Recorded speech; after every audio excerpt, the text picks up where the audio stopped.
ఓం శ్రీ గురుభ్యో నమః. కుజగ్రహ మార్పు అంటే ఒక రాశి నుంచి మరో రాశికి కుజుడు 45 రోజుల పాటు సంచరిస్తూ ఉంటాడు. సహజంగా ఇవన్నీ కూడా గోచారరీత్యా చెప్పబడే ఫలితాలు అంటారు. ఇక్కడ కుజగ్రహ మార్పు అనేది ఏ విధంగా ఉండబోతుంది ద్వాదశ రాశుల్లో తెలుసుకునే ముందు కుజుడు ఏ రోజున మారుతున్నాడో మనం తెలుసుకోవాలి. ముఖ్యంగా కుజగ్రహం వచ్చేటప్పుడు సెప్టెంబర్ 13వ తారీఖున రాత్రి 9:23 కన్యారాశి నుంచి తులారాశిలోకి సంచారం చేస్తారు.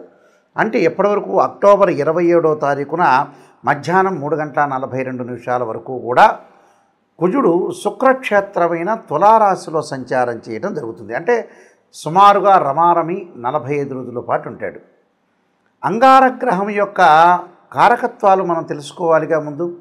ఇవన్నీ కూడా గోచారరీత్యా చెప్పబడే ఫలితాలు. This is the transit system అంటారు. అంగారకుడు వల్ల ఎలాంటి ఫలితాలు ఎలాంటి కారకత్వాలను మనం తెలుసుకోవాలంటే ముఖ్యంగా సత్వ భూ ప్రాకార రోగ ప్రణవ సాహస శస్త్ర అగ్ని సందర్శోత్పాటన భాతృకుజ అంటారు. అంటే ఏదైతే మనం కుజగ్రహం యొక్క కారకత్వాలు తెలుసుకుంటే కుజుడు ఎలాంటి ఫలితాన్ని ఇస్తుందో మనం శాస్త్రం ద్వారా తెలుసుకున్నట్టు ఉంటుంది.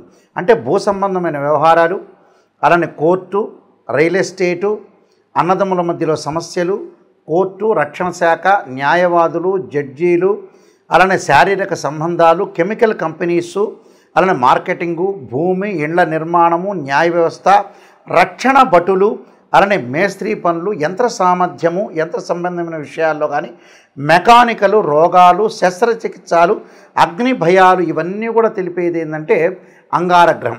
సాధారణంగా చాలామంది కూడా అంగారగ్రహం గురించి అన్నదమ్ముల మధ్యలో కానీ కోర్టు సమస్యలు కానీ వచ్చే అవకాశాలు అనేవి ఎక్కువగా ఉంటాయి. అలానే ప్రమాదాలు, యాక్సిడెంట్లు, అలానే ఆరోగ్యపరంగా ఉండే ఇబ్బందులు, దీర్ఘకాలిక వ్యాధులు అన్నీ కూడా రిప్రజెంటివ్ చేసే ప్లానెట్ ఏంటంటే అంగారక గ్రహం. అంటే సత్వ భూ ప్రాకార అంటారు. అంటే భూమి విషయాల్లో కానీ రోగ ప్రణవ సాహస అంటారు.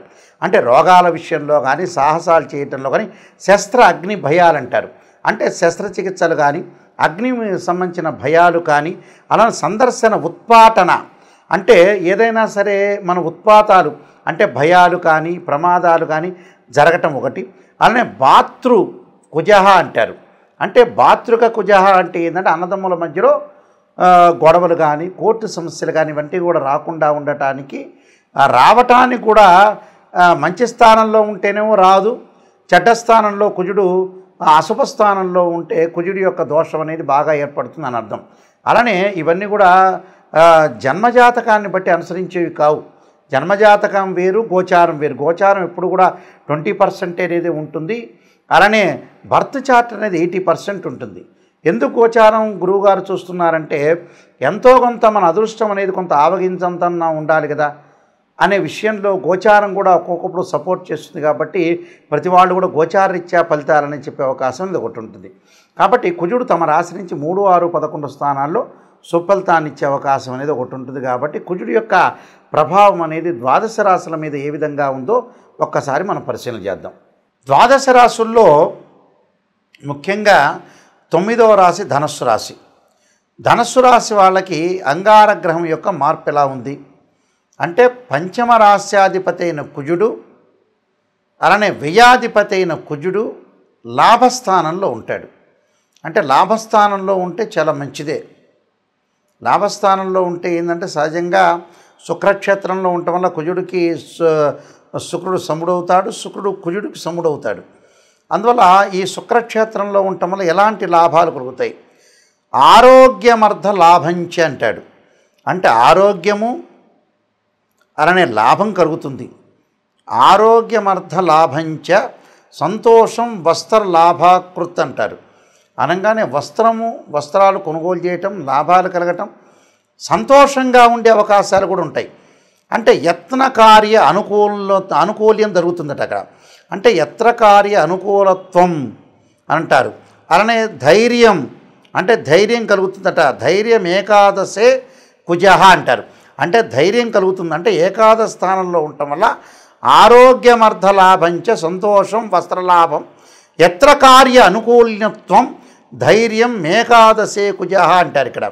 అంటే ఇలాంటివన్నీ కూడా మనం ఏదైతే కార్యక్రమాలు చేపడుతున్నామో దానికి అనుకూలత ఉంటుంది, ధైర్యం వస్తుంది, విల్ పవర్ బాగా పెరుగుతుంది, ఆరోగ్యం బాగుంటుంది, లాభం కలుగుతుంది, సంతోషం, వస్త్రలాభం కూడా కలిగే అవకాశాలు ఎక్కువ ఉంటాయి.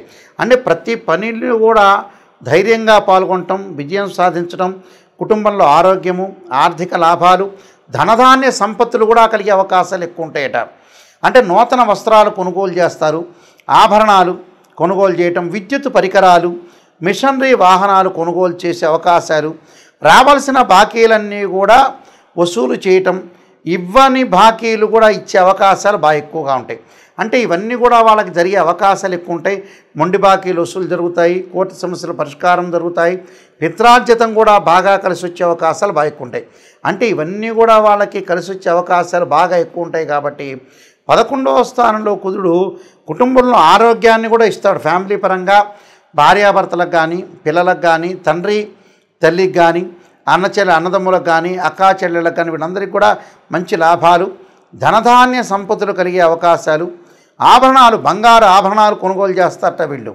అలానే ఆభరణాలతో పాటు విద్యుత్ పరికరాలు, ఏదైతే మనం వ్యాపారం చేయాలదలుచుకున్న ఆ వ్యాపారంలో మిషన్లు, వాహనాలు కొనుగోలు చేయటం, అంటే వాహనాలు కొనుగోలు చేయడానికి కూడా అనుకూలించటం, రావాల్సిన బాకీలు కూడా వసూలు కావటం, ఇవ్వని బాకీలు కూడా ఇచ్చే అవకాశాలు బాగా ఎక్కువ ఉంటాయి. అంటే మొండి బాకీలు కూడా వసూలు అయ్యే అవకాశాలు బాగా ఎక్కువ ఉంటాయి. అంటే ప్రతి పనిలో కూడా వాళ్ళ విజయం సాధించే అవకాశాలు ఎక్కువ ఉంటాయి. కాబట్టి ఎలాంటి ఇబ్బందులు లేకుండా వాళ్ళు ముందుకు వెళ్ళే అవకాశాలు బాగా ఎక్కువ ఉంటాయి. కాబట్టి 11వ స్థానంలో అంగారకుడు అద్భుతమైన రిజల్ట్స్ ఇచ్చే అవకాశాలు ఉంటాయి. కాబట్టి వీళ్ళకి అనుకూలంగా ఉంటుంది. నేను చెప్పే కొన్ని పరిహారాలు ఉంటాయి, ఆ పరిహారాలు మీరు పాటించండి. ఆ పరిహారం వల్ల మరింత మేలు జరిగే అవకాశాలు ఖచ్చితంగా ఉంటాయి. ఇక్కడ కుజుడు శుక్రుడికి సముడవుతాడు. శుక్రుడు కూడా కుజుడికి సమత్వం అనేది ఒకటి ఉంది. అక్కడ ఎవరికైతే మనకి కుజుడు ప్రభావం వల్ల ప్రమాదాలు జరుగుతున్న వ్యక్తులు కానీ, ఆరోగ్యపరంగా ఇబ్బందులు కానీ, భూ వివాదాలు కానీ ఉన్న వ్యక్తులు ఎలాంటి మంత్రాలను చదవాలి? నిజంగా చెప్పాలంటే ఆరోగ్యపరంగా ఇబ్బందులు కలుగుతున్నాయి, దీర్ఘకాలిక వ్యాధులు ఉన్న వ్యక్తులందరూ కూడా ఇబ్బంది పడుతున్నారు. వాళ్ళకు ఆరోగ్యపరంగా ఇబ్బందులు కలుగుతున్న వ్యక్తులు ఎలాంటి మంత్రాన్ని చదవాలంటే శరీరే జర్జరీభూతే వ్యాధిగ్రస్తే కళేబరి ఔషధం జాహ్నవీతోయం వైద్యో నారాయణ హరి అనే మంత్రాన్ని చక్కగా చదువుకోండి. అంటే మంగళవారం పూట కుజహోర అనేది ఉంటుంది. ఆ కుజహోరలో ప్రాతకాలంలో ఆ మంత్రాన్ని చదవటం వల్ల దీర్ఘకాలిక వ్యాధులు ఉన్న వాళ్ళకు ఉపశమనం జరిగే అవకాశాలు ఎక్కువగా ఉంటాయి. అలానే గురువుగారండి, నాయకంటి గారు, నాకు ప్రమాదాలు జరుగుతున్నాయండి అని చెప్పేవాళ్ళు తప్పకుండా అంగారకాయుధే శక్తి హస్తాయి ధీమే తన్నో భౌమ ప్రచోదయాత్ అనే అంగారక గాయత్రి మంత్రాన్ని మనం చదువుకోవటం వల్ల చాలా మంచి జరిగే అవకాశాలు ఉంటాయి. అది ఉదయం పూట కుదిరితే ఉదయం పూట చదవండి, లేకపోతే సాయంత్రం పూట అయినా చదువుకోవచ్చు, దాని తప్పేమీ లేదు. అలానే మాకు భూ వ్యవహారాలు ఉన్నాయి, భూమికి సంబంధించిన పంచాయతీలు ఉన్నాయి, అన్నదమ్ముల మధ్యలో గొడవలు జరుగుతున్నాయి అనే వ్యక్తులు తప్పకుండా వాళ్ళు చదవాల్సిన మంత్రం ఏంటంటే, వీలైతే తెలిసిన వాళ్ళు, వేదమంత్రం తెలిసిన వాళ్ళు తప్పకుండా భూసూక్త పారాయణం చేయటం కానీ, ఒకవేళ వేదమంత్రం మాకు తెలియదండి, మేము వేదం నేర్చుకోలేదు అని చెప్పిన వ్యక్తులు, అలాంటి వ్యక్తులు ఏం చేయాలంటే తత్పురుషా విద్యే మహాసేనాయుధీమే తన్నో షణ్ముఖ ప్రచోదయాత్ అనే మంత్రంతో పాటు నాగరాజాయుధే పృథ్వీధరాయుధీమే తన్నో సర్ప ప్రచోదయాత్ అనే మంత్రాన్ని, ఈ 2 మంత్రాలు చదువుకోవాలి మంగళవారం పూట. చదువుకోవటం వల్ల కోర్టు సమస్యలు, అన్నదమ్ముల మధ్యలో గొడవలు, భూ వివాదాలు పరిష్కారం జరిగే అవకాశాలు ఖచ్చితంగా ఉంటాయి. అలానే కుజదోషం వల్ల వివాహం కాలేదనే వ్యక్తులు కూడా చాలామంది ఉంటారు. జన్మజాతకంలో 2, 4, 7, 8, 12 స్థానంలో కుజుడు ఉంటే కుజదోషం అని, 13 నక్షత్రాల కుజదోషం వర్తించదు. ఆ వర్తించని వాళ్ళు చదవక్కర్లేదు, వర్తించే వాళ్ళు ఉంటారు. కొన్ని రాసుల వాళ్ళకి కుజదోషం ఉంటుంది, కొన్ని రాసుల వాళ్ళకి కుజదోషం ఉండదు. కొన్ని లగ్నాల వాళ్ళ కుజదోషం ఎగ్జంప్షన్ ఉంటుంది, కొన్ని లగ్నాల వాళ్ళ ఎగ్జంప్షన్ ఉండదు. అలాంటి వ్యక్తులు ఏమి చదవాలి అనంటే అంగారకుడి యొక్క ఆరాధన చేయాలి. ఎలాంటి ఆరాధన చేయాలి మరి? అంగారకుడు అంటే కందులు దానం చేయటం మంగళవారం, ఎర్రని వస్త్రము, ఎర్రని గొడుగులు, ఎర్రని చెప్పులు దానం చేయటంతో పాటు అంగారకుడి యొక్క అభిషేకాన్ని చేయాలి. అంగారకుడు అంటే మనకి శివాలయంలో నవగ్రహాలు ఉంటాయి, ఆ నవగ్రహాలు అంగారకుడు ఉంటాడు. పంచామృతంతో, పండరసంతో, చెరుకు రసంతో, దానితో పాటు ముఖ్యంగా మనం ఎలాంటి అభిషేకం చేయాలి అంటే అంగారక పాశుపతాశ రుద్రాభిషేకం అని ఒకటి ఉంటుంది 10 శివలింగాలకి. అలానే అంగారకుడు ఎప్పుడైనా సరే అభిషేకం చేసేటప్పుడు దానిమ్మ గింజల రసంతో అభిషేకం చేయటం వల్ల చాలా మంచి జరుగుతుంది. దానితో పాటు బ్రాహ్మణులు చేస్తూ ఉండగా మీరు ఎలాంటి మంత్రాన్ని ఉచ్చరించాలి అంటే ఖచ్చితంగా అంగారకాగ్నే శక్తి హస్తాయ ధీమే తన్నో భౌమ ప్రచోదయాత్ అనే మంత్రాన్ని, అలానే ధరణీగర్భ సంభూతం విద్యుత్కాంతి సమప్రభం కుమార శక్తి హస్తంచ మంగళం ప్రణమామ్యం అనే మంత్రాన్ని చదువుకుంటూ ఆ పురోహితుల ద్వారా మన అభిషేకం చేయటం వల్ల ఖచ్చితంగా కుజుడి యొక్క దోషం పోతుంది. అలాంటి జడ్జెస్ కానీ, న్యాయవాదులు కానీ, శస్త్రచికిత్సలు కానీ, మెడికల్ ల్యాబొరేటరీస్ వాళ్ళకు కానీ, మెడికల్ కంపెనీల వాళ్ళకు కానీ, డాక్టర్స్ కానీ ఎవరైనా సరే ఇలాంటి అంగారక పాశుపదాస్త్ర రుద్రాభిషేకము అలానే అంగారక హోమం చేసుకోవటం కూడా చాలా మంచిది. అంగారక హోమానికంటే కూడా చాలామంది అంగారక పాశుపదాస్త్ర రుద్రాభిషేకంతో పాటు అంగారక పాశుపదాస్త్ర హోమం చేసుకుంటే బీజాక్షరాల సంపుటీకరణతోటి హోమం అనేది ఉంటుంది. అలాంటి హోమం చేసుకుంటే చాలా గుడ్ రిజల్ట్స్ వచ్చే అవకాశాలు ఖచ్చితంగా ఉంటాయి. అంటే ఇవన్నీ కూడా అంగారకుడు ఏదైతే మన జన్మజాతకంలో కానీ గోచారరీత్యా కానీ దోషం అనేది ఉంటుందో ఆ దోషానికి మనం ఎట్టి పరిస్థితుల్లో కూడా పరిహారం చేసుకోవాలంటే ఖచ్చితంగా అంగారకుడి యొక్క ఆరాధన చేసుకోవటం వంటి వీలైతే శనివారం కానీ ఆదివారం కానీ 2 జంట సర్పాలను దానం చేయాలి. జంట సర్పాలు అంటే వెండితో చేసింది కానీ లేదా రాగితో కానీ చేసిన సర్పాలు ఏవైతే ఉంటాయో మనకు షాపులో దొరుకుతాయి.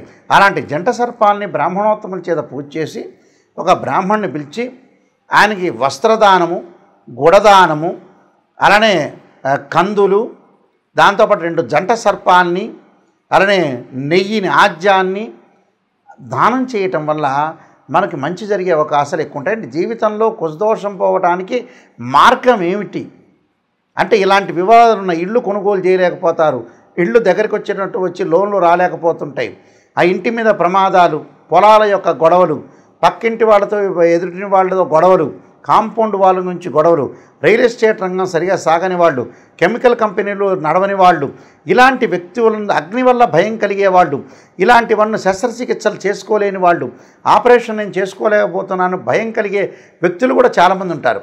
ఇలాంటి వాళ్ళందరూ కూడా న్యాయవాద వ్యవస్థలో ఉన్న, పోలీస్ డిపార్ట్మెంట్ వాళ్ళున్నా, ప్రమోషన్ రాని వాళ్ళున్నా, మేనేజ్మెంట్ చేసే వ్యక్తులున్నా, సైన్యంలో పాల్గొన్న వ్యక్తులు కానీ, మెకానికల్ లైఫ్లో అంటే బీటెక్లో మెకానికల్ ఇంజనీరింగ్ చేస్తారు, ఏదో ఒక షాప్ పెట్టుకుంటారు, మెకానిజం అనేది కరెక్ట్గా సాగలేకపోతుంది, వ్యాపార అభివృద్ధి అనేది అనుకూలంగా ఉండదు. అలానే బాలారిష్ట గండదోషాలు, కుజుడితో ఏర్పడే బాలారిష్ట గండదోషాలు, అగ్ని భయాలు ఉన్నట్టుండి ఉలిక్కి పట్టడం, భయం కలిగే అవకాశాలు కొంతమందికి ఉంటాయి. కాబట్టి ఇలాంటి వాళ్ళందరూ కూడా నేను చెప్పిన పరిహారాలు చేస్తే మంచి రిజల్ట్స్ వచ్చే అవకాశం ఎక్కువ ఉంటుంది. కుజుడు గురించి మీరు భయపడాల్సిన పని లేదు. ఇవన్నీ కూడా గోచారీత్యా చెప్పబడే ఫలితాలు. ఇక్కడ ఏదైతే కుజుడు ఏదైతే తులారాశిలో సంచారం చేస్తున్నాడో ఆ తులారాశికి అధిపతి శుక్రుడు. కుజుడికి శుక్రుడు సముడవుతాడు, శుక్రుడికి కూడా కుజుడు సమవుడవుతాడు. కాబట్టి నేను చెప్పిన పరిహారాలు చేయండి, మీకు మంచి జరిగే అవకాశం ఉంది.